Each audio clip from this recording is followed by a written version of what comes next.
쌀 수급과 가격을 조절하는 내용이 담긴 양곡관리법 개정안이 뜨거운 쟁점으로 떠올랐습니다. 쌀값 하락을 막고 우리 농업의 경쟁력을 높이려면 어떻게 해야 할까요? 농림축산식품부 김인중 차관과 함께 이야기 나눠봅니다. 쌀값이 45년 만에 가장 큰 폭으로 떨어지면서 쌀 수매 문제를 놓고 정부와 여당 그리고 야당이 팽팽하게 맞서고 있습니다. 네, 관련해서 이야기 나눠보도록 하겠습니다. 농림축산식품부 김인중 차관과 함께합니다. 어서 오십시오. 네. 오십시오. 안녕하세요. 예, 차관님 벌써 새 정부 출범한 지 5개월 정도가 지났습니다. 이 농업 행정에서도 여러 가지 좀 변화가 있었을 텐데 어떻게 지내셨습니까, 5개월 동안? 지난 5개월 동안 조금 많이 바빴습니다. 예. 먼저 쌀 수급 관리 문제라든지 네네. 아니면 농산물 가격 물가 문제라든지 뭐 아프리카 돼지열병이라고 하는 가축 예. 질병, 그다음에 태풍과 같은 자연재해 그런 문제들도 대응하느라고 바빴고요. 예. 또 낙농 제도 개선 문제도 좀 작지는 않았고요. 그래서 좀 지난 한 5개월 넘게 좀 정신없이 지냈고 하반기에는 결국은 이제 쌀 시장 안정 문제랑 그렇죠. 양곡관리법 문제 예. 그게 좀 저희들에게 큰일일 것 같고요. 예. 또 철새들이 또 날아오고 있기 때문에 조류 인플루엔자, 가축 방역 문제 그 문제가 조금 저희들이 집중을 해야 되는 문제인 것 같습니다. 바로 가장 큰 이슈인 게 네. 지금 바로 쌀값 아니겠습니까? 네네. 월급 빼고 모든 게 다 오르는 상황이라고 하는데 유독 쌀값만 지금 폭락하고 있는 시장 네네네. 상황입니다. 네. 현재 시장 상황이 어떤지 좀 정확히 좀 짚고 넘어가 보겠습니다. 일단 지난해 상황부터 조금 말씀을 드려야 될 것 같거든요. 지난해 이제 가을에 21년산 쌀이 조금 풍년이었습니다. 네. 저희들이 1년에 한 361만 톤 정도가 이제 수요량인데 지난해 388만 톤 정도가 생산이 됐거든요. 그러니까 한 27만 톤 정도가 초과 생산이 된 거죠. 그래서 지난해 수확기에는 가격이 대략 한 20kg 쌀 기준으로 한 5만 3천 원 정도였던 게 지난 9월 25일에는 한 4만 원 수준까지 떨어졌습니다. 그러니까 대략 한 25% 정도가 떨어졌던 거죠. 예. 그래서 이제 쌀값 폭락이 어찌됐든 정치권에도 그렇고 농민단체에서도 큰 문제로 인식을 했고 저희들도 이제 그래서 좀 급하게 대책을 마련을 했습니다. 그래서 9월 25일 날 당정협의를 해서 예. 그 공공 비축이라고 그래서 이제 비상시를 대비한 쌀을 매년 사거든요. 네네. 근데 그 양이 올해가 45만 톤입니다. 예. 근데 그 외에 시장 안정을 위해서 45만 톤을 추가로 사겠다라는 내용으로 그 수확기 대책을 발표를 했습니다. 그래서 한 16% 정도가 다시 조금 오른 그런 상황입니다. 예. 정부가 예. 추가로 45만 톤이나 더 예. 시장에서 이렇게 좀 격리시켜 놓겠다. 예, 예. 그러면 당연히 쌀값은 올라가죠. 예, 예. 그 쌀값이 정상화됐으면 이 네. 문제는 조금 해결이 된 건데 왜 민주당은 양곡관리법 개정안을 통해서 매년 의무 격리를 상시화하자. 네, 예, 왜 이런 예. 제도를 할까? 기본적으로 그 의무 격리에 대해서 조금 설명을 드리면 그 쌀이 남는 경우에 남는 쌀을 좀 다 사주자 이런 이제 기본적인 아이디어신 건데 예. 현재 쌀 같은 경우에는 2001년부터 이제 조금은 구조적이고 만성적인 그런 공급 과잉 상황입니다. 어떤 상황이냐 하면 기상 여건이 평년 수준, 그냥 보통 예년 수준이라면 쌀이 한 20만 톤 정도가 초과 생산이 되는 그런 만성적인 공급 과잉 구조입니다. 해마다 풍년이군요. 그러니까 사실은 뭐 평년장만 가정을 해도 그런 상황인 거죠. 예. 그러니까 그 이유는 이제 1인당 소비량이 계속 줄어들고 있고 네, 네. 그거에 비하면 또 생산성은 계속 높아져서 지금도 그렇지 않아도 매년 20만 톤이 남는 상황인데 농가들이 다른 작목을 더욱 안 심고 쌀을 심게 예. 된다면 공급 과잉은 더욱 심해지겠죠. 그렇게 되면 결국은 쌀의 공급 과잉은 더욱 심화될 거고 그러면 그 남는 쌀을 처리하는데 저희가 대략 한 10만 톤당 한 2,500억 정도로 보고 있거든요. 그래 되면 그게 뭐 현재는 대략 20만 톤 수준인데 네. 그게 심화가 됐을 때 뭐 40만 톤이 될 수도 있고 60만 톤이 될 수도 있고 그런 거고 그러면 그 비용도 연간 한 1조 원 정도 들어가는 그런 일이 되겠죠. 근데 공급 과잉인 상황에서 쌀값이 막 오를 거다? 그렇게 예상을 하기는 예. 저희는 좀 어렵다는 생각입니다. 농민들에게 네. 안정적인 소득원을 네. 보장해주고 그게 네. 꼭 쌀이 아니더라도 네. 그리고 쌀도 생산된 만큼 우리 국민이 좀 소비할 수 있고 그 버려지는 쌀이 없도록 정부도 예산을 좀 절감할 수 있고 네. 이런 여러 가지를 다각도로 잘 다 부합시킬 수 있는 그 고도의 정밀한 농업 정책, 쌀 정책을 네. 농식품부가 그럼 만들어야 되잖아요. 그건 숙제 몫이잖아요. 그렇죠. 그러니까 사실은 기존의 그 어떻게 보면 식량 위주의 정책들, 그래서 예. 우리 국민들에게 안정적인 먹거리를 공급해주는 그런 식량 안보의 측면에서와 함께 어떻게 하면 이 농업이 전통적인 농업이 아니라 대한민국의 성장을 견인할 수 있는 그런 성장 산업으로 또 탈바꿈을 할 거냐, 이런 부분들에 대한 고민도 지금 좀 많이 하고 있는 그런 상황입니다. 지금 농민들의 시름이 좀 큰 것이 바로 이제 농산물 물가도 올라서 소비자들도 또 걱정이 네. 큽니다. 네. 이제 앞으로 또 김장철이 오지 않겠습니까? 네, 네, 네. 배추값 네. 같은 거는 좀 지금 수급이라든지 좀 안정이 돼 있습니까? 어떻습니까? 지금은 한 포기당 한 5천 원이 좀 안 많이 되는. 떨어졌네요. 예. 저희들이 판단을 할 때는 재배 면적도 늘었고 그다음에 작황도 괜찮고 그래서 한 생산량이 한 12% 정도 늘어날 것 같습니다. 아. 그러면 예. 사실은 배추 가격이 현재보다도 훨씬 안정이 될 거고 예년에 비해서도 조금은 낮은 수준의 배추 가격이 형성이 될 거다. 그렇게 지금 저희들은 보고 있습니다. 다행입니다. 그래도 이제 고물가 계속 그래서 네. 걱정이 많은데 그래도 이제 김장 앞두고 배추, 무 이런 거 가격이라도 좀 떨어지면 얼마나 네네. 좀 도움이 되겠습니까? 네, 예. 결국은 우리 농업의 경쟁력을 확보하는 거잖아요. 이제 작물도 네네. 중요하고 네. 또 농업에 종사하는 사람들도 네. 정말 시골에 이제 농촌에 젊은 사람들이 좀 많이 보이는 그런 예, 예. 구조로 좀 예, 농업 예. 구조, 산업 구조를 바꿔야 되잖아요. 네, 예. 그런 어떤 뾰족한 수를 갖고 계신 건가요? 지금 사실은 농촌의 그 고령화 문제는 사실은 심각한 수준입니다. 그러니까 농촌 지역에 지금 거주하는 인구가 한 975만 명 정도 되거든요. 예. 근데 그 중에 24%가 65세 이상인 상황입니다. 그리고 농업 경영체가 지금 한 103만 개 정도 되는데 103만 경영주 중에 50% 가까이가 예. 그 65세 이상인 상황이니까요. 그리고 40세 미만은 1.2%밖에는 안 됩니다. 우리 농업의 뭐 활력이나 아니면 지속 가능성을 위해서 젊은 사람들을 어떻게 농업에 그 종사하게 할 거냐, 예. 이런 것들은 사실은 정책적으로 무척 중요한 문제입니다. 결국은 젊은 분들이 농업에 종사를 하는데 장애 요인이 있을 수밖에 예. 없거든요. 그러니까 농업이라는 직업에 대한 사회적 인식, 그리고는 농업을 처음 하게 되면 초기 소득 불안의 문제 같은 것도 있을 수 있고요.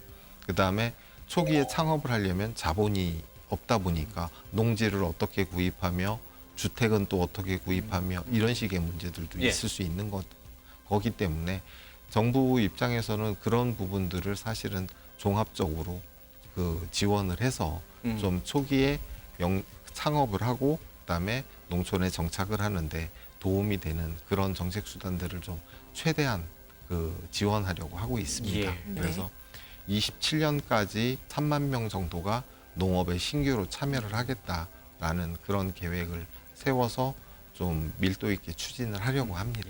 그 주변 환경도 사실 좋아져야지 청년 농업인들이 많이 내려가서 거기서 그렇죠. 거주도 예. 하면서 살지 예. 않을까 싶은데요. 그 맞습니다. 관련해서도 준비를 좀 하고 계신 예, 겁니까? 청년들이 왜 농촌에 가서 살지 않느냐라고 얘기를 하면 이제 몇 가지 원인을 들 수 있을 텐데 그 중에 하나가 분명히 삶의 여건이 도시에 비해서 불편하다. 뭐 교육이라든지 아이를 키우는 의료라든지 환경이라든지요. 네. 그렇죠. 문화 뭐 공간. 문화라든지 이런 측면에서 다 농촌이 뭐 도시 지역에 비하면 여건이 갖춰지지 않는 것도 사실이기는 하고요. 그래서 농촌 지역의 그 삶의 여건을 현재보다는 훨씬 개선을 하기 위해서 예. 좀 몇 가지 노력을 하려고 합니다.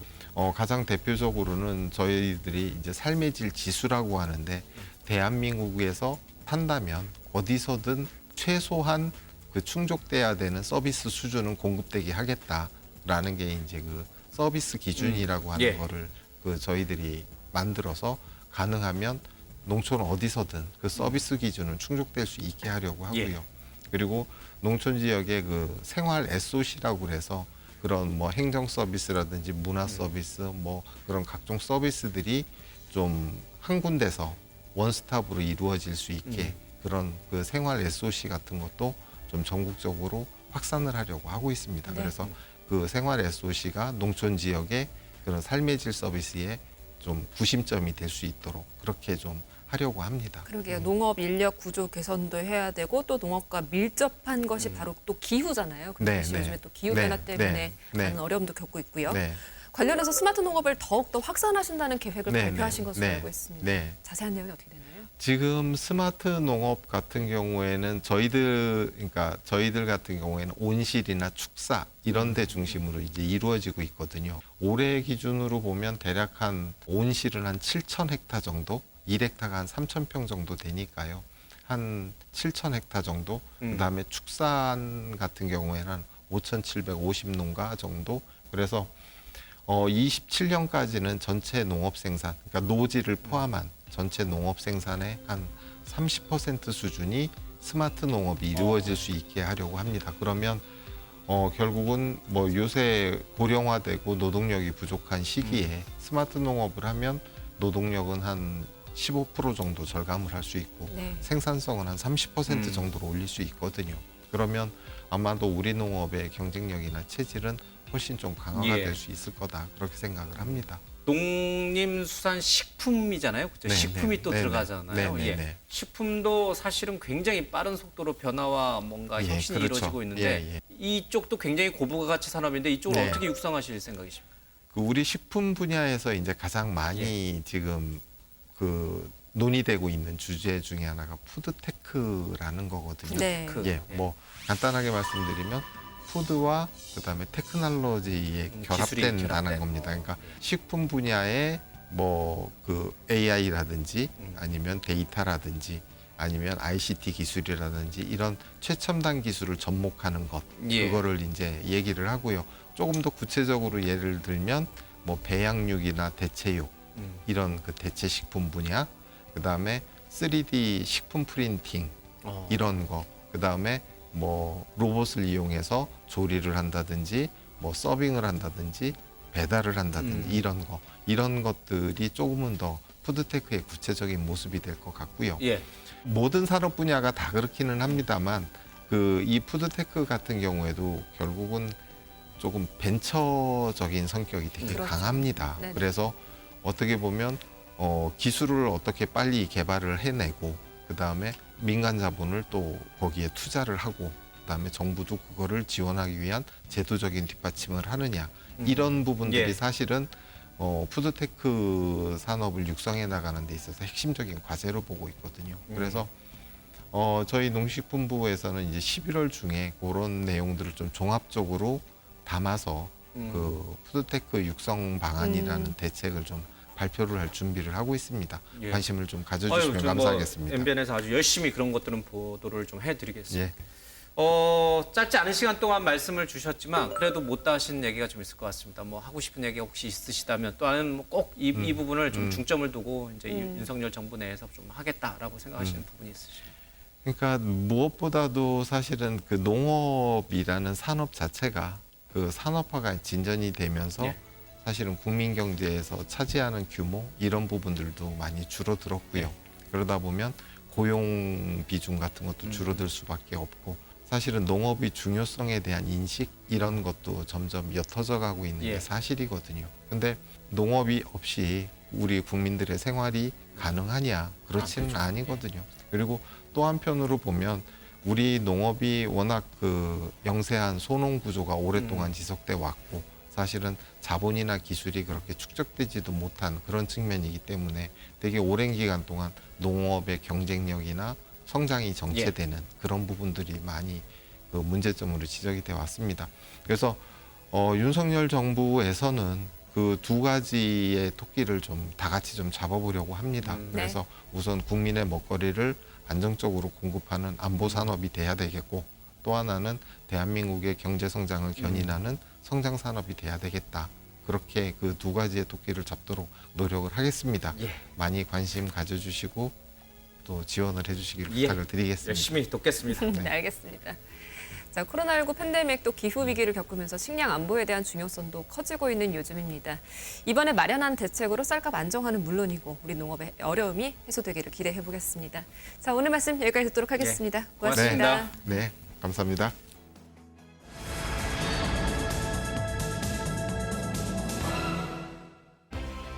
러시아 우크라이나 전쟁 발발로 에너지 안보에 대한 중요성이 날로 높아지고 있는데요. 글로벌 에너지 위기 속에서 에너지 자립을 이루려면 어떻게 해야 할지 조석 21세기 에너지 연구회장과 함께 이야기 나눠봅니다. 에너지 자급률은 17%에 불과하지만 전력 소비는 세계 최상위 수준인 곳 바로 우리나라입니다. 지금 세계는 주요 산유국의 원유 감산과 러시아의 가스 공급 중단 등으로 에너지 위기가 현실화하고 있습니다. 국제 연료 가격이 치솟으면서 에너지 수입 의존도가 높은 우리나라도 영향을 받을 수밖에 없는데요. 관련해서 이야기를 나눠보도록 하겠습니다. 21세기 연구회 회장 겸 현대 일렉트릭 대표이사를 맡고 계시는 조석 회장과 함께하도록 하겠습니다. 어서 오십시오. 네, 안녕하십니까. 안녕하세요. 벌써부터 유럽은 러시아 우크라이나 전쟁 등으로 인해서 에너지 값이 엄청나게 치솟고 있습니다.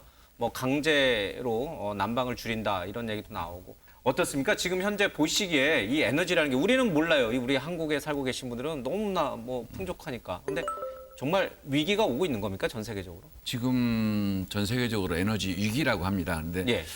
에너지 위기라고 하면 우리가 돌이켜 보면은 이제 좀 오래된 얘기긴 하지만 1970년대에 중동발 오일 쇼크, 예. 그러니까 이게 한 두 차례에 걸친 오일 쇼크가 있었고요. 그걸 저희 세계적으로 이제 에너지 위기라고 했습니다. 당시 에너지 위기는 말 그대로 오일 쇼크라는 표현에서 나오듯이 석유값이 지나치게 많이 올랐고 그로 인해서 석유로 쓸 수 있는 모든 것들이 비싸거나 아예 못 쓰는 경우가 생겼던 경우를 얘기하는데 예. 지금의 에너지 위기는 조금 그거보다 더 복잡한 양상을 띠고 있습니다. 유럽은 주로 난방을 가스로 하는데 이 가스의 한 45%를 러시아에서 사오고 있습니다.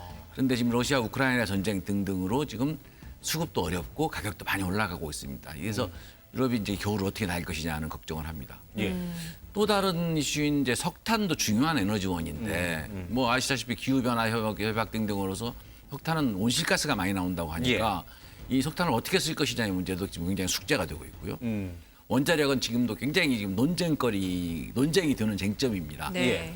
거기다가 태양광, 풍력 등 재생에너지를 계속 지금 커나가고 있습니다만은 그거 역시도 간헐성이라고 저희 하는데 낮에는 전기를 만들 수 있지만 밤에는 만들 수 없다라는 거. 예.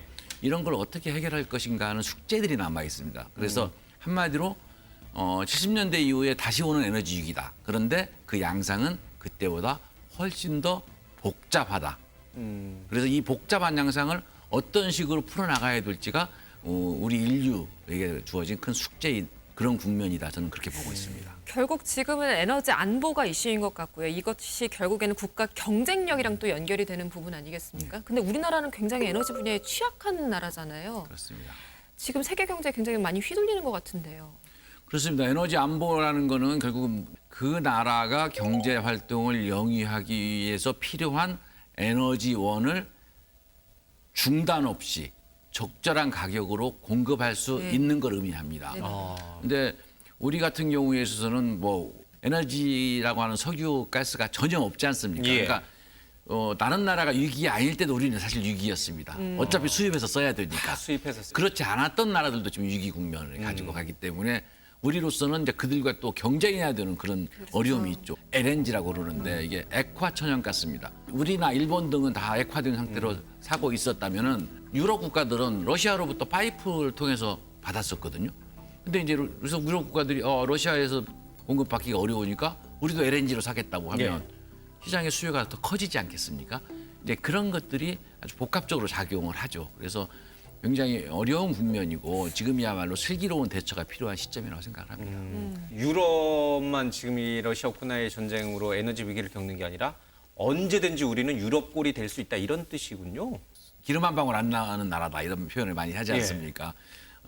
이제 사다 써야 되죠. 사다 써야 되고 예를 들면은 원자력 발전이라 재생에너지 태양이나 바람은 국내에서 나올 수 있는 거고 원자력 발전의 원료가 되는 우라늄 같은 경우는 아직 그런 문제가 안 되니까 이런 것들을 우리가 쓸 수 있는 모든 에너지원을 잘 공급받아서 적절히 조화시키는 거. 보통 저희들이 에너지 정책을 하는 사람들은 그걸 에너지 믹스라고 하는데요. 예. 적절한 믹스를 만들어가는 게 정책 당국 교육자가 할 일이 아닌가 이런 생각합니다. 예. 네. 그 기후 변화로 인해서 이 업계 또 우리 사회 전반의 화두는 탄소 중립 아닙니까? 그러니까 탄소를 많이 배출하는 화석 연료 사용을 줄이자. 근데 이게 우리처럼 이렇게 말씀하신 대로 늘 언제나 에너지 위기에 직면할 수 있는 위험성을 갖고 있는 우리나라 입장에서 이게 가능한 일인가?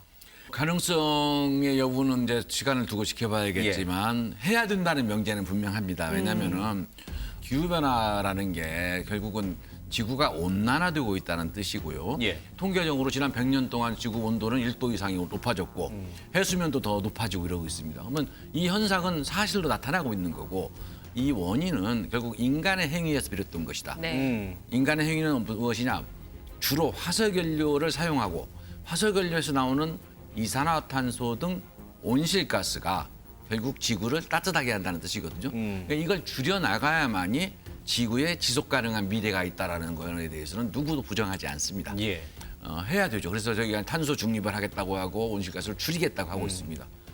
다만 말씀하신 대로 인구의 대부분이 전기 혜택을 못 받은 나라에서 당신들은 온실가스가 많이 나오는 석탄 발전소 쓰지 마라. 네. 이러면 좀 고민이 되겠죠. 왜냐하면 그럼요. 예. 석탄 발전을 해서라도 전기를 공급해야 기본적인 생활을 할 수 있는 기본적으로 산업도 돌아가고. 그렇게 예. 되지 않겠습니까? 근데 그것을 기후 변화 때문에 하지 말라는 것도 중요한 지켜야 될 명제지만 안정적으로 공급하는 것도 명제니까 결국은 에너지 전환이라는 것과 에너지 안보라는 게 어느 부분에서는 충돌의 부분이 있는 거고 지금의 분위기는 에너지 안보가 더 우선되지 않느냐라는 분위기인 것은 사실인 것 같습니다. 이 에너지 시스템 전환의 속도보다 지금 지구 온난화 속도가 굉장히 더 빨리 더 가는 것 같거든요. 이 전환 속도를 좀 좁히려면은 지금 전 세계적인 어떤 협력이 좀 필요한 거 아니겠습니까? 그렇게 하기 위해서 탄소 중립을 가고 에너지 온실가스를 감축하기 위해서 범지구적인 그 협력을 많이 해왔죠. 예. 92년도 리우 회의를 시작으로 해서 그 이후에 뭐 교토 협약도 했었고 2015년 파리 그리고 작년에 있었던 캅26 같은 데서 이런 일들을 쭉 해서 다들 줄여나가자라고 약속을 했습니다. 그래서 NDC라는 이름하에 국가별로 감축 목표를 설정하고 줄여나가기로 하고 또 그걸 줄이지 못하면은 교역에 책임을 묻는 뭐 탄소 예. 국경세 이런 제도들이 막 지금 도입되고 있습니다. 그러니까 이거는 가야 될 길이에요. 근데 우리에게 주어진 숙제는 그렇게 가면서 또 에너지 안보도 지켜야 되는 이 두 가지가 두 마리의 토끼라고 할까요? 같이 잡아야 되는. 어느 그게 한쪽만 잡았다가 큰일 나는 거예요. 어려운 숙제죠. 왜냐하면은 온실가스를 아무리 감축한다고 해도 예. 국민들이 볼 때는 그렇다고 해서 우리가 당장에 일주일에 하루는 전기를 쓰지 말자 예. 이렇게 네. 하기는 어렵지 않습니까? 예, 그런 건. 그래서 그런지 정권이 바뀌면서 이 원전을 둘러싸고 논쟁이 더 치열해졌습니다. 원전은 그러면 두 마리 토끼를 다 잡는 데 있어서 꼭 필요한 것인가? 아니면 원전은 빼놓고 두 마리 토끼를 잡는 가능한 방법이 있는 것인가? 저는 원자력뿐만이 아니라 원자력, 태양광, 풍력 모든 에너지원은 다 양면성을 가지고 있다고 보고 있고요. 그렇기 때문에 우리로서는 에너지 자원이 전혀 없는 우리로서는 특정 에너지원을 배제하는 것이 잘못됐다고 말씀드리는 겁니다. 어느 한 에너지원이 지고지선하다는 뜻이 아니고 각각의 단점에도 불구하고 모든 에너지원을 적절히 섞어 쓸 수 있는 지혜가 필요하다. 그중에 원자력도 포함된다 이거죠. 원자력은 안 되고 뭐 태양광은 안 되고 이런 식으로 가서는 우리가 이 엄중한 국면에서 에너지 안보를 지키기가 쉽지 않다. 이런 말씀을 드립니다. 무조건 우리가 친원전으로 원전을 많이 짓자 이런 뜻이 아니고 전체 에너지 구조에서 원전이 차지하고 또 할 수 있는 역할이 있으니 그 부분을 자연스럽게 인정하자 이런 뜻인 거예요. 네, 그렇습니다. 원전의 역할이 분명히 있고요. 예. 배제할 수 있는 에너지원이 아닙니다. 원자력은 굉장히 중요한 에너지원이고요. 특히 우리 같은 나라에서는 꼭 필수적인 에너지원입니다. 배제할 대상이 아닙니다. 그러나 그것만 가지고 하자는 뜻은 아니라는 말씀을 드리는 겁니다. 예. 이 흐름은 맞는 거예요, 그러면? 현 정부의 윤석열 정부의 이 원전을 다시 짓고 또 수출에 적극적으로 나서고 이런 분위기는 맞는 건가요? 예, 저는 바로잡는 과정이라고 생각을 합니다. 아까도 말씀드렸지만 탈원전원이라는 이름으로 어느 특정 에너지원을 배제하는 건 옳지 않다고 생각하고요. 예. 원전은 우리한테 소중한 에너지원이기 때문에 활용을 해야 됩니다. 이걸 이제 지난 5년 동안에 배제한다고 하면서 생태계가 많이 무너졌는데 원전 이제 생태계가. 네. 이거를 다시 이제 회복하고 원자력을 우리가 소중하게 잘 관리해 나가는 거는 적절한 방향이라고 생각을 합니다. 언제든지 사고가 나면 대형 인명 피해로 이어지고 또 원전을 가동하고 나면 남는 그 폐기물들 있잖아요. 이거는 뭐 땅속에 묻을 수도 없고 이게 굉장히 처치가 곤란하잖아요. 그걸 또 처리장 만드는데 사회적으로 논란도 크고 이런 부작용들은 어떡하? 우선 안전 문제는 뭐 이렇게 말씀드리겠습니다. 비행기 사고가 난다고 해서 비행기를 안 탈 수 없지 않습니까? 원자력의 안전은 사실 예.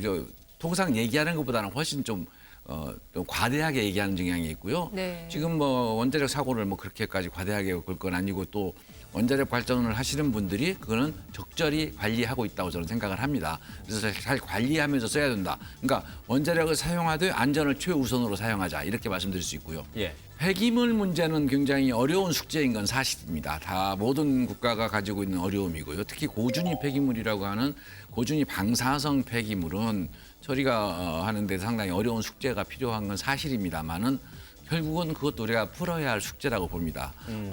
스웨덴이나 핀란드 등 최근의 이제 예, 서구 예. 국가들에서는 폐기물 처분장을 지금 이제 만들 수 있게 해나가고 있고요. 저희도 같이 협력해서 해나갈 수 있다고 봅니다. 지역 주민들과의 소통, 예. 지역 주민들한테 잘 말씀드리고 이해할 수 있게 하는 것은 꼭 필요하다고 보고요. 그런 과정을 거쳐서 해결해내는 것, 해결해야 될 명제이지 예. 그거를 할 수 없으니까 원자력도 안 된다는 거는 좀 앞뒤가 바뀐 거 아닌가 이런 생각을 합니다. 결국에는 원전은 이제 안전과 신뢰의 문제 아니겠습니까? 네. 그렇다면 이제 지역 주민이라든지 국민을 좀 설득하려면 사실 정부에서 적극적인 어떤 역할, 소통이라든지 해야 될 것 같아요. 좀 조언을 해주신다면 어떤 내용들이 예, 있을까요? 우리가 지금까지 경험을 통해서 일방적인 추진을 가지고는 이루어낼 수 없다는 것을 분명히 인지해야 되고요.